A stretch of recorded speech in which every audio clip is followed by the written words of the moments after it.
Hey YouTube, it's Dimitri, and today I wanted to talk about my big struggle with gratitude here. So, this is like the perfect timing with Christmas and Thanksgiving we just passed, I don't know, like almost a month ago. But I wanted to talk a little bit about my struggle with gratitude, my thoughts about it. So, I've been thinking about this for a couple of years now, specifically since like July of 2020.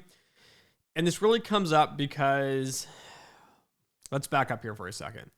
This comes up because of Christmas and because of my grandma. So kind of an odd thing to think about here. But for me growing up, Christmas was always really tied into my grandma. My grandma was always like the spirit of Christmas. And in a way, I view her as like the Mrs. Claus. So my grandma really was like the only grandparent I had. Again, my grandfather that was married to my grandma here, he had Alzheimer's and Parkinson's. And I believe he was diagnosed like around the time I was born or a little bit after. And so I never really knew my grandpa. And then my other grandparents, my grandpa died early. My grandma's not a part of our lives, which is a whole other story here. But my grandma was always this key integral part of my family in the sense that we always saw my grandma for like holidays. And so I always tied these things together. My grandma grew up as a stay-at-home wife. My grandma had jobs and stuff when she was younger, like a bar hop and a model and some other things like that. But when I knew my grandma here, so again, I think my grandma was like in her 60s when I was born. And then, my grandma died when she was almost 92 here in 2020. My grandma, though, trying to describe her, like I was thinking about when she passed away, like what are the key defining characteristics of my grandma? And I think part of these is hard work and frugality. So my grandma is extremely frugal. She grew up during the Great Depression as a kid. My grandma eats food, like we had food with mold on it. My grandma like, just scrape the mold off and eat it. It's fine. Don't worry about it. We always kind of joke though, this kind of has kept her alive so long. It's all this bacteria and stuff. But my grandma is very frugal. My grandma worked very hard. But part of this was I always noticed my grandma never complained. And this somewhat baffled me in many ways. So when my grandpa got sick, for example, I remember as a child looking at my grandma trying to like get him in and out of chairs and to feed him and to bathe him. And then my grandpa's kind of losing it mentally in like, they're just like weird episodes and things. It scared me somewhat as a kid, to be honest with you. And so I was not a big fan of my grandpa, but looking at my grandma and the amount of work she put in, and it got very burdensome. At one point, my grandma tried to put him into a nursing home. And it wasn't the best environment. My grandma's like, we're not doing this. I'm pulling him out. And so my grandma basically took care of my grandpa until he passed away. And part of this is the hardworkiness of my grandma. The other part is like, I don't understand. Like my grandma just never complained. And really this is like the gratitude piece of my grandma. My grandma could have nothing. my grandma could have like a horrible situation happen to her.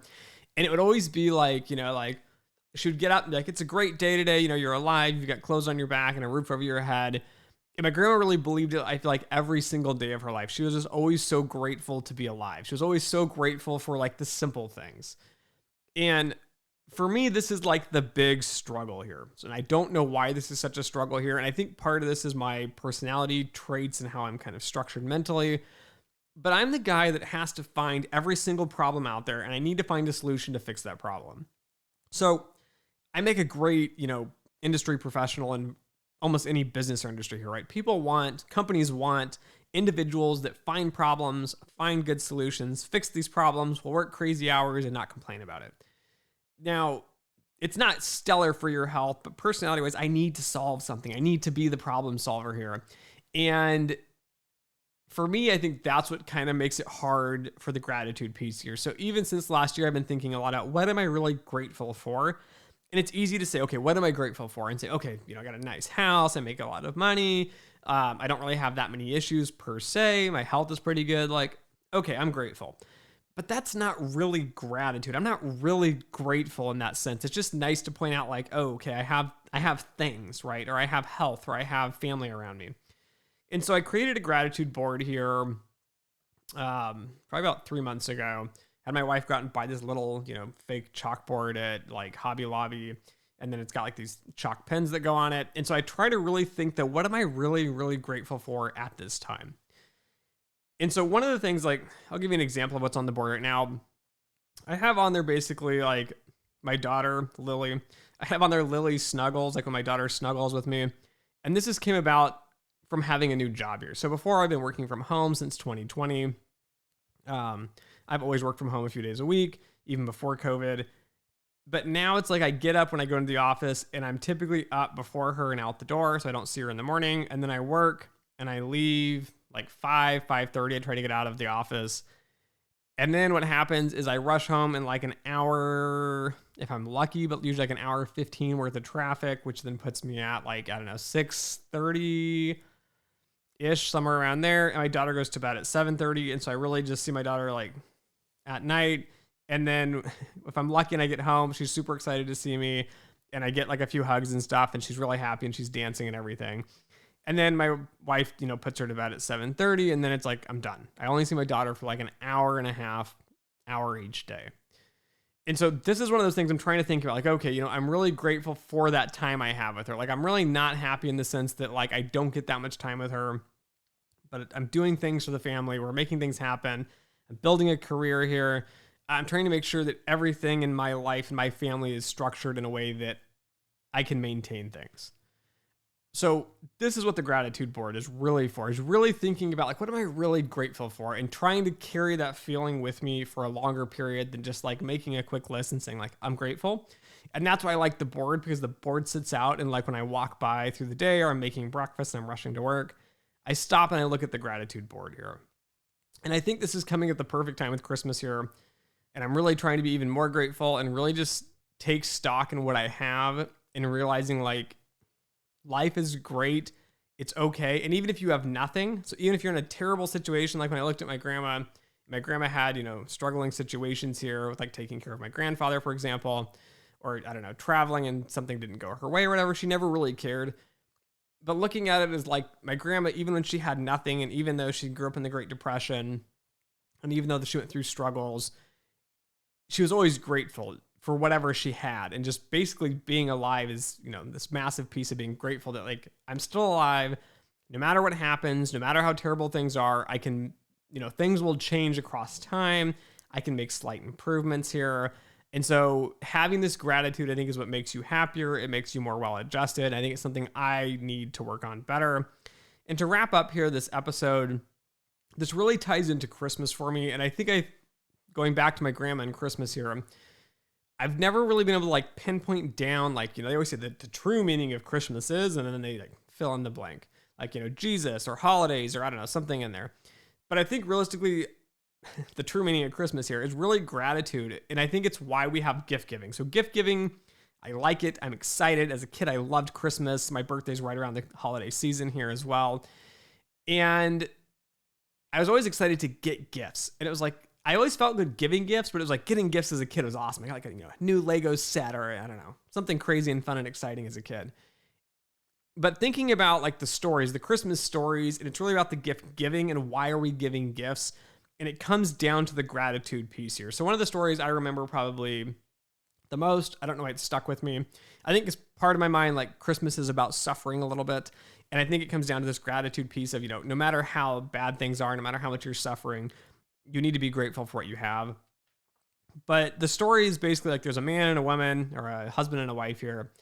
And the husband has this really amazing watch. It's his prized possession, but it doesn't have a band. Like the wristband is broken or something and it's not there. But he has this amazing watch that's, I don't know, like passed down or something through families, and it's, I don't know, his prized possession. And then his wife has really, really, beautiful hair, and she absolutely just loves her hair, and everybody thinks she's amazing because of her hair. And the story goes for Christmas here that, the wife cuts off her hair and sells her hair to get some money so she can buy a new band for the husband's watch. And of course, the husband sells the watch to get a really nice brush for his, his wife's hair. And of course, it's somewhat of a tragedy here, which I think is part of why it's stuck with me all these years. But it's the gratitude piece here that like the story ends and it's supposed to still be like a happy, feel-good like feeling at the end of like, they loved each other so much and they spent Christmas together, and the gifts didn't matter. And I think the point here is not that the gifts don't matter. It's the gratitude piece here. Like the reason he sold his band to buy the brush for his wife, the reason people are giving gifts to other people is that they're so grateful and you're so appreciative of everything, your family's done for you for the years, or the last year here. that you give them a gift. And the reason that like colleagues, give gifts to other colleagues. So for example, my boss used to take us out to dinner. We'd buy her a gift card. We'd put chocolates and things in there. Is really, we're trying to express our gratitude. It's not like a gift exchange. Like, okay, I'm going to give you a gift and you give me a gift. It's more or less like, I really appreciate the help you've given me or the friendship you've provided or, I don't know, the love of a family member that you've had. These sorts of things are things I'm so grateful for. That's like you want to do something great to really show it and show the appreciation. And that's where the gift giving comes. And I think that's why my grandma ties in so much in my mind with Christmas, is just because she's always had that gratitude here. And in the holiday season, she always made it fun and exciting as kids. We'd go to her house a lot of times and we'd have Christmas there and it'd be great, dinners. My grandma did a lot of cooking. And so this is, I think, the real purpose of this podcast and this episode here is really talking about the gratitude here. And for me, it's just that really big struggle. As I've mentioned, I'm trying as hard as I can to really make myself better. Again, this would make me happier. I'd be more grateful. I'd probably be nicer to the people around me as well. And then also for Christmas time here, this is just like the perfect timing of, this is why we celebrate Christmas. Even when you look at like Jesus, for example, and his atonement and everything, it's the ultimate sacrifice, right? And he's sacrificing this, and we're supposed to be grateful and have this gratitude, this feeling of gratitude towards him, which is why we have Christmas as well. And so it all kind of ties this together here. But I'm hoping you guys take this away with a challenge here. And my challenge to you guys, if you want, you can put it in the comments, but you can keep it personal as well. Try to think of at least a couple things that you were just like honestly, truly grateful for.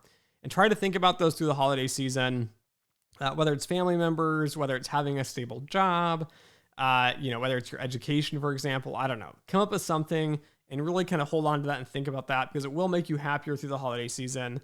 And again, it's great to spend time with family and friends. So anyways, thanks for listening. Thanks for watching. Don't forget to like, share, and subscribe. And as always, until next time.